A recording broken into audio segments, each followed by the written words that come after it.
So hello and welcome along to the Tiguan, which sounds rather like a Jamaican beach party. I don't know who does the naming in VW, but it's always very curious. Touareg, Amrock, Tiguan, it's all sorts of weird names. But nonetheless, they stand out pretty much from all the rest of the people. This is the kind of new baby off-roader looking car, a bit smaller than a Touareg. And a little bit bigger than a Golf, so you have, a bit of both. Now it is distinctly VW inside. I mean, you'll have no doubt. Even if you took off all the badges, you still know you're sitting in a VW. It's just the way that they have the dials and the radio and all are all pretty much the same. But still, there are some unique features in here that I do like. There's a little cubby hole at the top of the thing here. There's one down here. There is big cup holders down here. There's a bottle holder in the door, which I quite like. It'll hold a 2-litre bottle of something, or conveniently a bottle of wine if you happen to drop into an off-licence on your way home. This one is powered by a 2-litre 140 brake horsepower Blue Motion engine, which is incredibly economical. I have to say, it has done me proud this week. I've quite enjoyed tooting about in it. It's a nice place to be. The cabin, which you always think when you start out first with a VW, you always think it's going to be a little bit boring, but actually it's just a nice place to hang out. It's lovely. Now this one is a bit higher up the food chain when it comes to which one is which, because this one is top spec. That means in here I get really comfy kind of sport seats, which are really comfy. I also get a 4Motion system, which is 4-wheel drive in VW terms. This one also parks itself as well. We've seen that before. You just press a button and it does the rest on its own. And once you actually get up to cruising speed, which I'm at now, the cabin is just so quiet. Now the road surface is a bit rough along here. I know it is. I know because I travel this route every time. You've all seen that background before. But the turn-in is crisp. For a tall car, it handles pretty good. No problem at all. Turning into the corner. But it's also 4-wheel drive, which means it will get a little bit of extra grip because the rear wheels are doing some of the work back there too. Now I thought when I got into it first that the 140 brake horsepower wasn't going to be enough, and in actual fact it comes in a lower brake horsepower than that as well, at 120. But guess what? They're all in tax band A or B, so that whichever one you pick you're going to get very low tax on it. It is a little bit more handsome than the previous model, but VW never really strayed too far from a successful car. They just kind of adapt and subtly change things around about the place.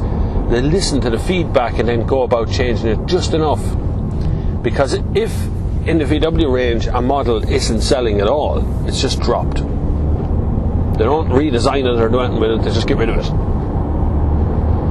This Tiguan has always been pretty successful. Even in Ireland you'll see a good few of these for sale, used or on the road still.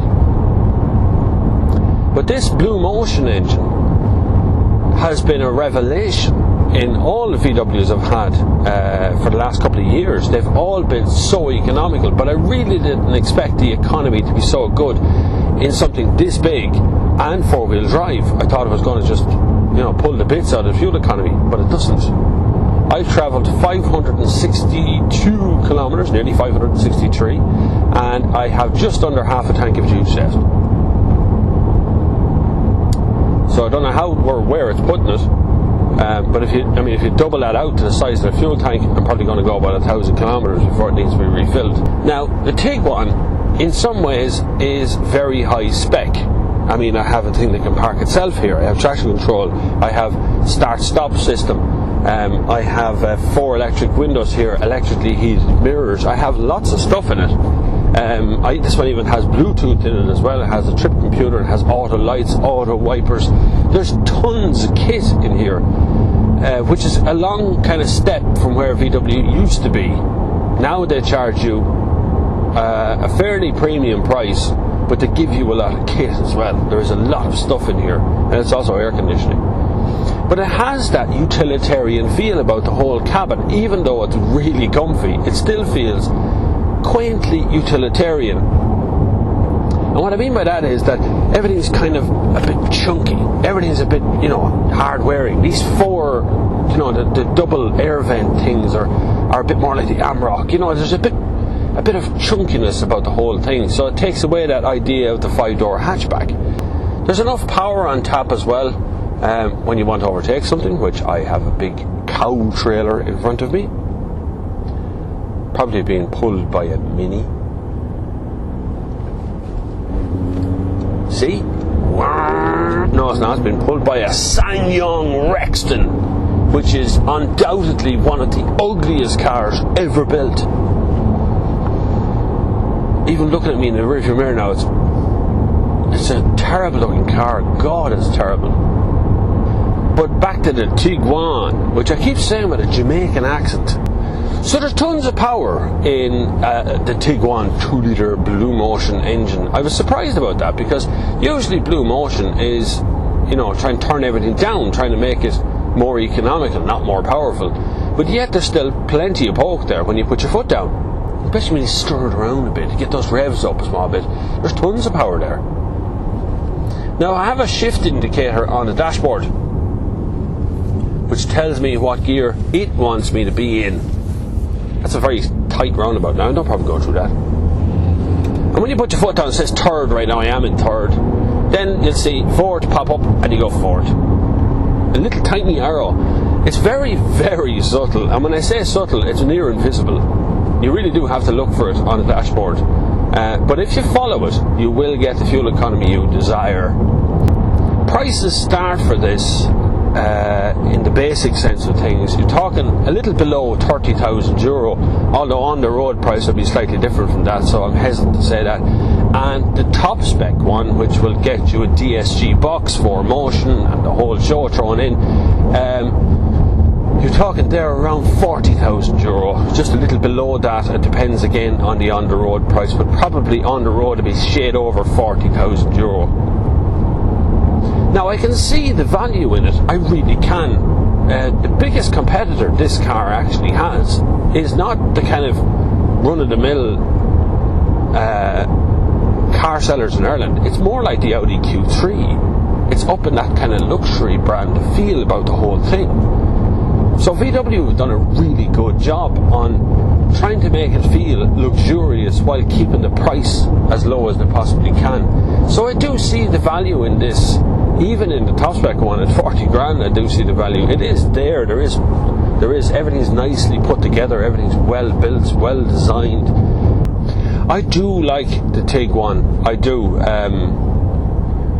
There's so much kit and so much bits and pieces in it, but yet the car seems to have a little bit of personality as well, which is a little bit more unusual for a German brand car. They don't tend to have that same sort of quirkiness or madness about them that some of the French guys do.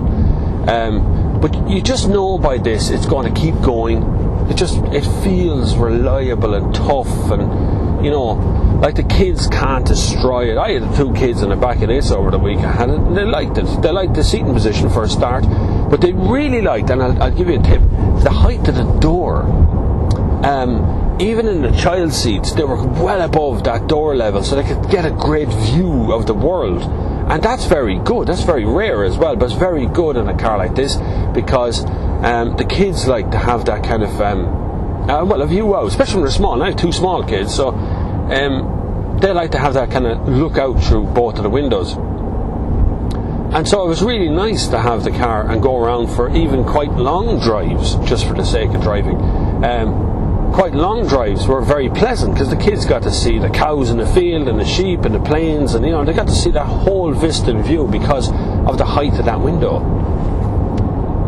Because a lot of the time the safety guys, to get their kind of 5 points, would raise that window up as high as possible, because the metal provides better structural integrity than glass.